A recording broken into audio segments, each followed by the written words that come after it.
사랑하는 성도 여러분, 좋은 아침입니다. 오늘 함께 나누실 말씀은 에스겔 39장 1절부터 10절까지의 말씀입니다.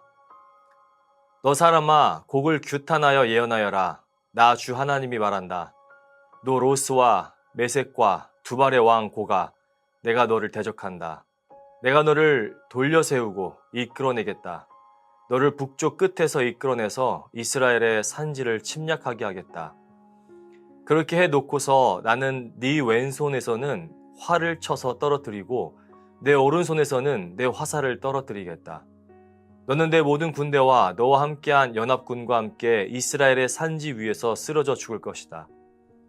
나는 날개 돋친 온갖 종류의 사나운 새들과 들짐승들에게 너를 넘겨주어서 뜯어먹게 하겠다. 내가 말하였으니 너는 틀림없이 들판에서 쓰러져 죽을 것이다. 나 주 하나님의 말이다. 내가 또 마곡과 여러 섬에서 평안히 사는 사람들에게 불을 보내겠다. 그때에야 비로소 그들이 내가 주인 줄 알 것이다. 내가 내 백성 이스라엘 가운데 내 거룩한 이름을 알려주어서 내 거룩한 이름이 다시는 더럽혀지지 않게 하겠다. 그때에야 비로소 뭇 민족이 내가 주인 줄, 곧 이스라엘의 거룩한 하나님인 줄 알 것이다.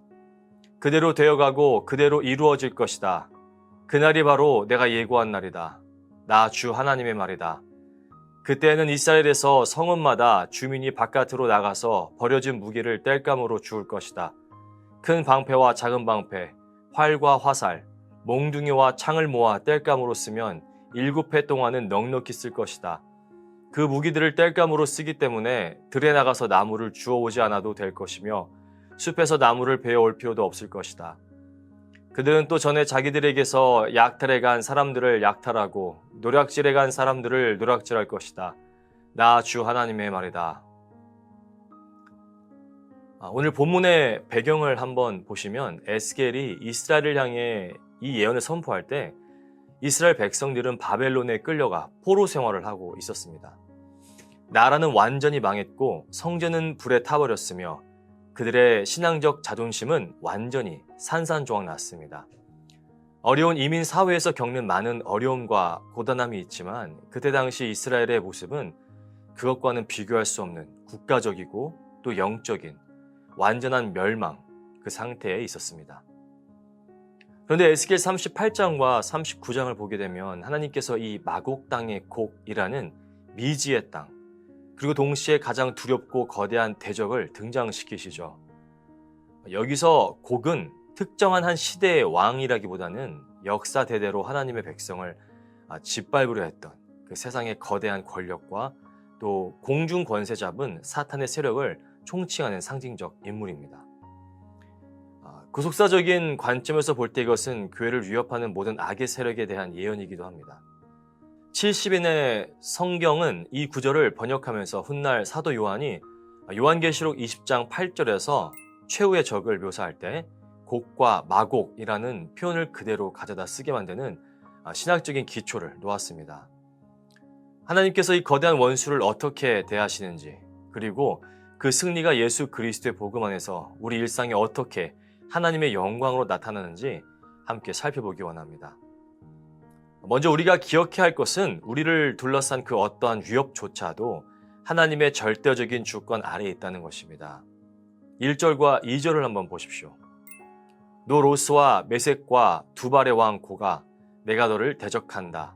내가 너를 돌려세우고 이끌어내겠다. 세상의 눈으로 보면 막강한 군사력을 가진 곡이 자신의 뜻대로 이스라엘을 침략하는 것 같습니다. 원수들이 교회를 조롱하고 세상의 경제와 권력이 우리의 삶을 쥐고 흔드는 것처럼 보입니다. 하지만 하나님의 주권은 이 구절에서 명확하게 드러납니다. 2절에 돌려세우고의 히브리어 원문을 보면 쇼베브라는 단어가 사용되었습니다. 이 뜻은 길 짐승의 코에 갈고리를 꿰어 억지로 끌고 오는 모습을 연상케 합니다. 원수들은 자기들이 잘나서 공격하는 줄 알지만 사실은 하나님께서 당신의 영광을 명확히 드러내시기 위해 그들을 심판의 자리로 끌어내고 계신 것입니다. 이사야 37장 29절에도 비슷한 예가 등장합니다. 아시리아의 왕 사네립을 향해 하나님께서는 이렇게 말씀하셨습니다. 네가 나에게 품고 있는 분노와 오만을 이미 오래전에 내가 직접 들었기에 내가 너의 코를 갈고리로 꿰고 너의 입에 재갈을 물려 네가 왔던 그 길로 너를 되돌아가게 하겠다. 이렇게 말씀하신 후에 하룻밤 사이에 18만 5천 명을 치셨습니다. 우리가 살고 있는 이 시대도 마찬가지 아니겠습니까? 이민 사회의 차가운 현실, 환율과 금리의 요동, 불안한 직장과 여러 가지 문제들이 마치 마곡의 곡처럼 우리를 집어삼킬 듯 몰려옵니다. 그러나 우리는 두려워할 필요가 없습니다. 우리의 삶과 모든 역사의 키를 쥐고 계시는 분은 세상의 권력자나 경제 지표가 아닙니다. 만군의 주, 여호와 하나님이십니다. 하나님께서는 우리가 감당하지 못할 시험을 허락하지 않으시며 결국 그 모든 핍박과 환난마저도 하나님의 영광을 드러내는 무대로 삼으십니다. 하나님께서 원수들을 무장해제시키실 때는 철저하게 무장해제를 하십니다. 3절에 보시면 그렇게 놓고서 나는 네 왼손에서는 활을 쳐서 떨어뜨리고 내 오른손에서는 내 화살을 떨어뜨리겠다 라고 말씀합니다. 고개 군대는 당대 최고의 무기로 무장하고 왔습니다. 그러나 하나님께서 그들을 치시니 그렇게 무장하고 왔던 활을 한 번 쏴보지도 못하고 무기를 떨어뜨립니다. 그들이 자랑하던 힘이 하나님의 입김 한 번에 무너지게 됩니다. 다윗과 골리앗의 전투를 잘 알고 계실 겁니다. 골리앗은 엄청난 창과 칼과 방패로 무장했습니다. 반면 다윗은 그저 물매 하나뿐이었죠. 세상의 이치와 이성적으로 볼 때 다윗은 무조건 그 자리에서 질 수밖에 없었습니다. 그러나 다윗이 던진 돌에 맞아 쓰러진 골리앗은 그가 그렇게 믿고 신뢰하며 자랑했던 자신의 칼에 의해 목이 베이궁합니다. 이 통쾌한 승리가 완벽하게 이루어진 때는 바로 신약의 예수 그리스도를 통해 이루어졌습니다. 세상은 예수님을 십자가에 못 박고 그들이 승리한 줄 알았습니다. 그러나 바울은 골로새서 2장 15절에서 이 사건을 이렇게 선포합니다. 그리고 모든 통치자들과 권력자들의 무장을 해제시키시고 그들을 그리스도의 개선 행진의 포로로 내세우셔서 뭇 사람의 구경거리로 삼으셨습니다. 여기서 무장 해제란 원수의 옷을 벗기고 그들이 가진 모든 무기를 해제시켜 버린다는 뜻입니다. 예수 그리스도께서 십자가에서 죽으심으로 죄의 삭을 다 지불하셨고 부활하심으로 사망의 권세가 가진 가장 날카로운 무기인 죽음의 화살을 꺾어버리셨습니다. 우리가 이렇게 담대함으로 하나님 앞에 나올 수 있는 이유가 무엇입니까? 우리가 의로워서가 아닙니다. 사람들에게는 비웃음의 대상이었던 그 십자가에서 사탄의 활과 화살을 꺾으신 예수 그리스도의 보혈, 예수 그리스도의 복음 때문입니다. 우리의 실패와 과거의 죄악을 들먹이며 끊임없이 정죄하며 다가오는 사탄의 속삭임에 넘어가지 마십시오. 절대 두려워하지 마십시오. 우리 주님께서 이미 승리하셨고 그들의 활과 화살을 모두 떨어뜨리셨습니다. 우리가 해야 하는 일은 이미 십자가에서 승리하신 대장 되신 예수님의 뒤를 따라 전리품을 거두는 것입니다. 우리가 주목할 마지막 메시지는 원수의 공격이 도리어 우리의 삶을 따뜻하게 하고 유익하게 하는 땔감이 된다는 은혜의 역설입니다. 이게 무슨 뜻일까요? 9절과 10절의 내용의 말씀은 정말로 놀랍습니다. 고개 군대가 패배한 후에 이스라엘 백성들은 바깥으로 나가 들판에 널브러진 원수의 무기를 방패며 활, 창, 몽둥이 등을 주워 모읍니다. 그리고 그것을 무려 7해 동안 땔감으로 씁니다. 이스라엘 백성들은 숲에 가서 필요한 땔감을 위해 나무를 벨 필요가 없습니다. 왜냐하면 원수가 그들을 죽이려고 가져온 살상 무기가 이제는 하나님의 백성들의 일상을 데우고 음식을 짓는 생명의 도구로 변한 것입니다. 이렇듯 하나님께서는 상황을 바꾸셔서 반전을 경험케 하십니다. 창세기 50장에서 요셉이 형들에게 했던 고백을 기억하십니까? 형님들은 나를 해치려고 하였지만 하나님은 오히려 그것을 선으로 바꾸셔서 오늘과 같이 수많은 사람의 생명을 구원하셨습니다. 요셉을 향한 형들의 질투, 웅덩이의 공포, 또 노예 생활의 비참함, 감옥에서의 억울함이라는 그 끔찍한 원수의 무기들이 요셉을 깎고 빚어 결국 애굽과 이스라엘을 살리는 위대한 생명의 땔감이 되었습니다. 성경에서 숫자 7은 완전을 의미합니다. 그리고 7회 동안 땔감으로 썼다는 뜻은 하나님께서 원수의 공격을 통해 우리에게 주시는 유익과 회복이 부족함 없이 완전하고 충만하다는 뜻입니다. 우리들의 삶 속에 일어나는 일들은 어떻습니까? 지나고 보면 과거의 나를 그토록 찌르고 아프게 했던 고난들, 너무 힘들어 밤새워 울었던 그 실패와 눈물들이 지금 내 신앙을 더욱 깊게 만들고 나를 겸손하게 만드는 귀한 영적 땔감이 되지 않았습니까? 우리를 그렇게 공격하던 그동안의 날카로운 창과 방패가 이제는 다른 상처받은 영혼을 위로하고 그리스도의 사랑으로 그들을 품어내는 따뜻한 모닥불의 장작이 되었습니다. 하나님께서 이렇게까지 하시는 이유가 뭘까요? 7절은 말합니다.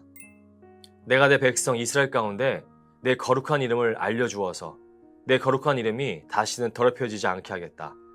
그때야 비로소 뭇 민족이 내가 주인 줄, 곧 이스라엘의 거룩한 하나님인 줄 알 것이다. 우리의 승리와 회복은 단순히 우리가 잘 먹고 잘 살기 위함이 아닙니다. 오직 하나님 홀로 영광을 받으시기 위함입니다. 사랑하는 성도 여러분, 하나님께서는 모든 역사의 주관자이십니다. 예수 그리스도께서는 십자가에서 모든 어둠의 권세를 무장 해제시키셨습니다. 성령 하나님께서는 지금도 우리의 눈물과 고난을 땔감으로 삼아 영광의 불꽃을 피워내고 계십니다.